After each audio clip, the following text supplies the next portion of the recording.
The sun dipped low over the dusty plains of Mesopotamia, casting an amber glow upon the city of Babylon. Its towering ziggurats pierced the heavens, and the Euphrates shimmered like molten gold. Life pulsed through the streets. Merchants bartered loudly, priests led chants to Marduk, and scribes recorded the tales of kings and gods. Yet beneath this ancient city's grandeur, something stirred, dormant but watching. 17-year-old Nabu, apprentice to the temple scribe, spent his days in the library of the Asagur temple. He was a quiet boy, more comfortable with clay tablets than with people. Though mocked for his curiosity, he hungered for knowledge others had long abandoned. He believed that buried under layers of history lay truths too dangerous for ordinary men to seek.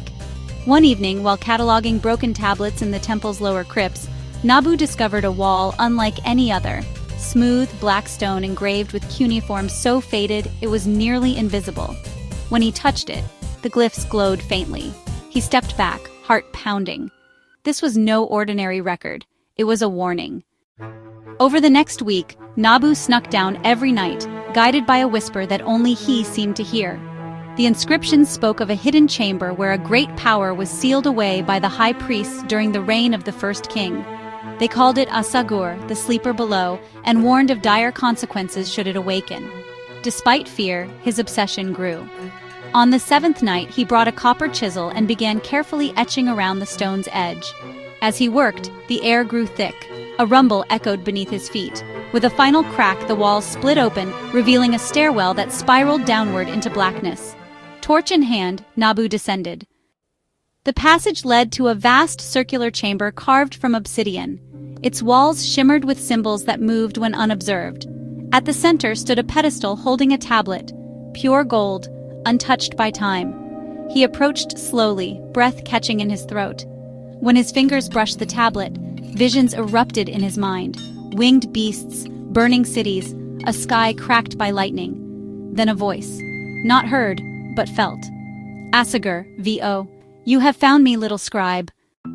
Nabu collapsed. When he awoke, he was back in the crypt, the golden tablet in his satchel. He should have been terrified. Instead, he felt chosen. In the days that followed, the voice returned each time he slept.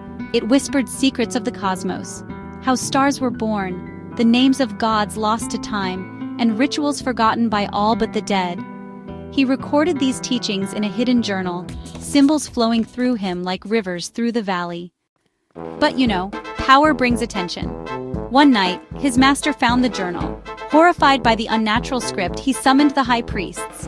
Nabu was dragged before the temple council. They accused him of heresy, of consorting with forbidden spirits. He tried to explain, but they would not listen. They burned his writings and cast him out into the desert. Alone and near death, Nabu wandered beneath the stars.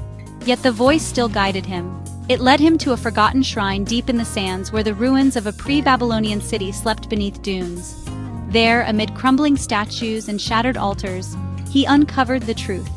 Asagur was once a guardian spirit, bound by the first king to protect Babylon from creatures beyond time. But as generations passed, its prison became a tomb, and its mind frayed. It had reached out, and Nabu had answered.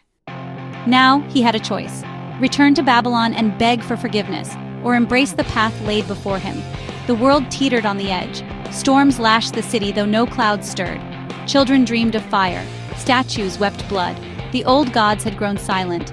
Nabu wandered the dunes for days, speaking to the voice. It showed him forgotten temples hidden beneath shifting sands, and the symbols etched on their walls matched those in his dreams. He found relics wrapped in black linen, scrolls too brittle to unroll, and a map, a glowing path drawn in stardust, leading back to the place where it all began. And so he returned to the chamber beneath the temple. Dust fell like ash as he entered, relics in hand, obsidian masks, scrolls wrapped in skin, and a vial of black sand. He laid them around the pedestal and began the rite, words not spoken, but sung through memory and madness. The chamber trembled, the golden tablet rose into the air, dissolving into light. A figure emerged, tall, cloaked in flame and shadow, eyes burning like twin stars. I am Asagur, and we are not yet lost. The chamber fell silent, and above, in the city of Babylon, the wind whispered a new name, Nabu, the keeper of secrets, to be continued.